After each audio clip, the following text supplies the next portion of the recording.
କର୍କଟ ରାଶି ବନ୍ଧୁଙ୍କ ସାହାଯ୍ୟ କରିବାକୁ ଯାଇ ପରିଶ୍ରମ ଜନିତ ସ୍ୱାସ୍ଥ୍ୟ ଆପଣଙ୍କ ହାନି ଘଟିପାରେ। ପାରିବାରିକ ସ୍ଥିତି ଆଜି ଆପଣଙ୍କ ଭଲ ରହିପାରେ।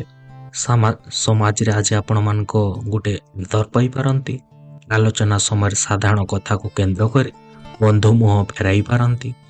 ସାହିତ୍ୟ କୃତି ତଥା ରଚନାତ୍ମକ କାର୍ଯ୍ୟରେ ଆପଣଙ୍କ ଅଗ୍ରଗତି ଘଟିବ ଏବଂ ଆନୁଷ୍ଠାନିକ କାମରୁ ଆପଣମାନେ ପ୍ରଶଂସିତ ହେବେ। ସାମାଜିକ ପ୍ରତିଷ୍ଠା ସହିତ ସୁଖ ସୌଭାଗ୍ୟ ଆପଣମାନେ ପ୍ରଦାନ କରିପାରନ୍ତି। ଛୋଟ ବଡ଼ ବିବାଦକୁ ଛାଡ଼ିଦେଲେ ସବୁ ଦୃଷ୍ଟିରୁ ଆପଣଙ୍କ ପାଇଁ ଆଜି ଅନୁକୂଳ ରହୁଛି। ନେତା ବା ଉଚ୍ଚ ପଦସ୍ଥ ଅଧିକାରୀଙ୍କ ସହିତ ଆପଣ ରହିବାର ସୁଯୋଗ ପାଇପାରନ୍ତି। ଶିକ୍ଷାର୍ଥୀମାନେ ଶିକ୍ଷା ପ୍ରତି ଯେତେ ଯତ୍ନଶୀଳ ରହିବେ ସେତେ ଆପଣଙ୍କ ପାଇଁ ଭଲ ରହିପାରେ। ଆଜି ଆପଣଙ୍କ ଶୁଭ ରଙ୍ଗ ହେଉଛି ଧଳା, ଶୁଭ ସଂଖ୍ୟା ହେଉଛି 2 ଏବଂ ପ୍ରତିକାର ପାଇଁ କୌଣସି ଭୋକିଲା ଲୋକମାନଙ୍କୁ ଖାଦ୍ୟ ଖାଇବାକୁ ଦିଅନ୍ତୁ।